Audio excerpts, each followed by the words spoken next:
The top personal watercraft riders have converged upon Parker, Arizona for the season opener of the 2009 APBA National Watercross Tour.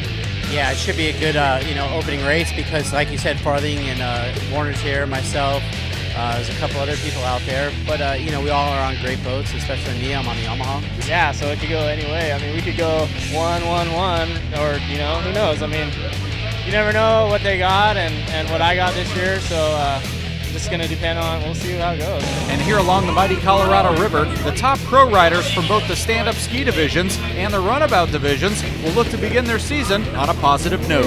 This year I really want to prove myself because the best of the best are actually going to run almost the entire tour, so it's going to really give me a chance to prove myself as a pro rider. The biggest and fastest stand-up ski division, known as GP Ski, will feature really last year's points champion Rick Shirker, looking to pick up right where he left off. It's going to be hard. I mean, there's a lot of big names out there. A lot of guys have a lot of experience, and it's just comes down to, like you say, consistency. And over on the pro runabout side, two former world champions, Chris McCluggage and Dustin Farthing, will look to upend the reigning two-time defending world champion Craig Warner. Depends on the day. Anybody can win. There's a lot of good guys and a lot of good skis. They're all looking here to beat me, and I'm here looking to beat them, so I think it's going to be really good. So the stage is set for an exciting opening round of watercross racing. It's round one of the APBA National Watercross Tour right here from Parker, Arizona, coming up next.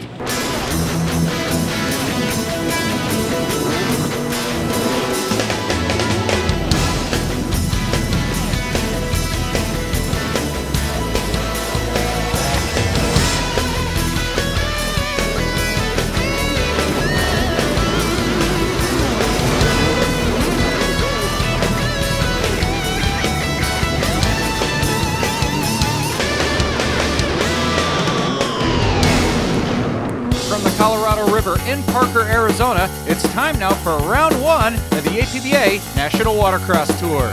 Hello again, everyone, and welcome to Parker, Arizona for the season opener alongside Dave Arnold, Damian Howard. Thanks for joining us. And Dave, a brand new season, lots of anticipation, new equipment, everybody's ready to go in the pits. And we start first with GP Ski, the biggest and fastest of all of our ski divisions. Last year was Rick Shirker winning the championship, but he's going to have his hands full with a lot of top-notch competition. Well, Rob Flores coming back and Jeff Trogner, both taking part of the season off last year. But Rob Flores coming out here with Skizilla. He's got an 1100cc Kawasaki motor shoved into a stand-up hull, so that's definitely going to be one to watch. And over in Runabout Open, Dave, our biggest and fastest class, last year was Dustin Farthing running the tables. He didn't attend the Parker race, but from then on in, he won 12 consecutive motos en route to winning the National High Points title, but he's going to have his hands full with a pair of world champions. You have two-time world champion Craig Warner out here to try and say something about it, but don't forget Chris McCluggage. He's back. He's on a Yamaha, and he could be one to watch too. It's round one coming up next right here from Parker, Arizona.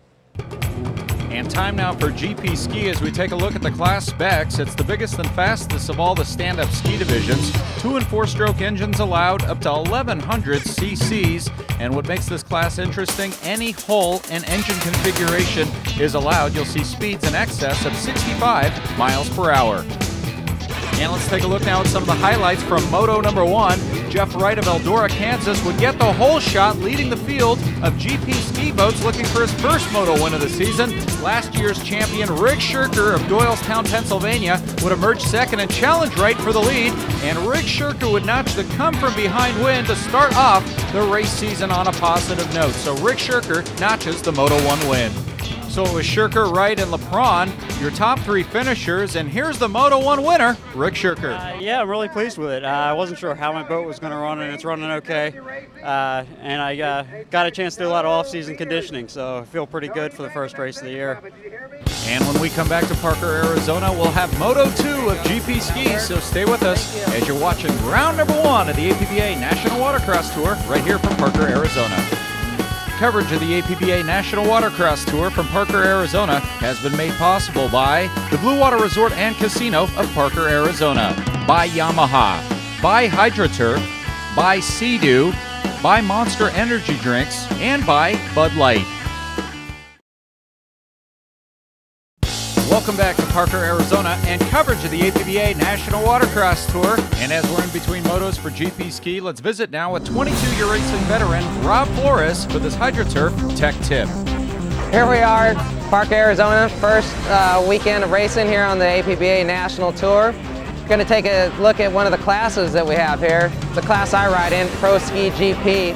And what the class consists of is a stand-up ski, and you can run any kind of combination of motor that you want to run. You're only limited to CCs and weight, size, and specs like that.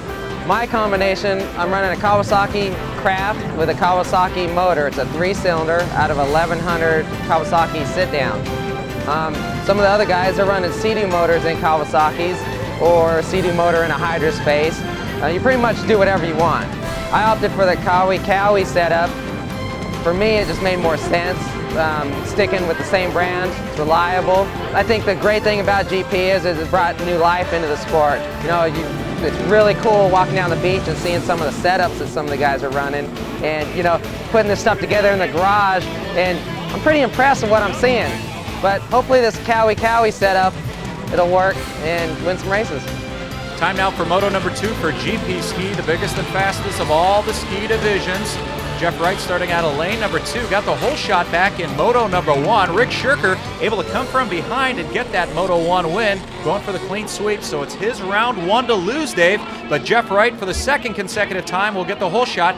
And talk about setting an early pace here for the rest of the riders. Number 1, Dave, it's important to have clean water. And number 2, the visibility is that much better when you're up front, as Jeff Wright records his second consecutive hole shot. Jeff Wright, coming out of the stock division, he learned to ride a little bit better in that class. You don't have the horsepower. It's more of a rider. Now he's got the horsepower. He honed the skills in that class. But you know what? Rick Shirker been doing really well. He's a defending national champion. He knows how to get up on top. He knows how to stay in front. He knows how to be consistent, and that's the key. So there's going to be a good battle I can see all season long with these two, Ian. And basically unlimited power. Nice to see Rob Flores back in action, as he's back in 4th position now. So the rider from Las Vegas in his 22nd year on the pro circuit, back there in 4th place, Dave, and he hasn't competed since last year in Nashville, Tennessee. So he'll be the first one to tell you his legs are not yet under him. Meanwhile, Jeff Wright continues to pace the field.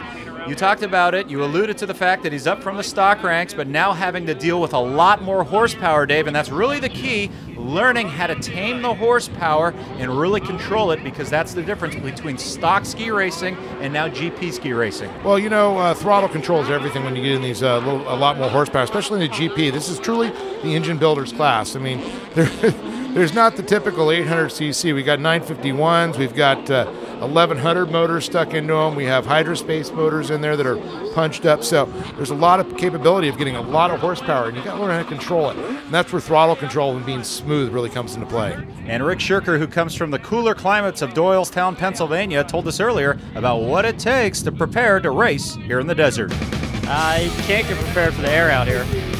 Water-wise, I've been out riding for 2 months out there in a dry suit and just suffering through the cold. But it makes tuning a nightmare. So when you come out here back to the heat, you don't know what to expect or where you're at. So Rick Shirker, 30 years of age, from Doylestown, Pennsylvania, a good hour or so north from the city of Philadelphia, works for his family's excavation company.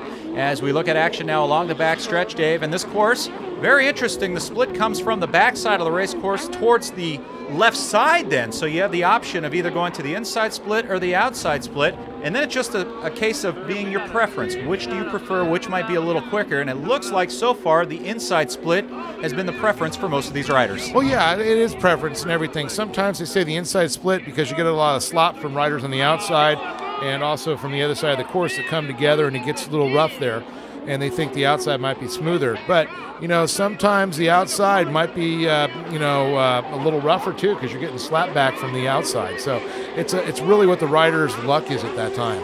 We saw Steven LePron a moment ago go down in the water. Flores trying to take advantage and get past him. So Flores up into that 3rd position. So the veteran rider in his 22nd year on the tour as a professional, Dave. So Flores back in race action as we're getting underway. GP Ski will have more right after this.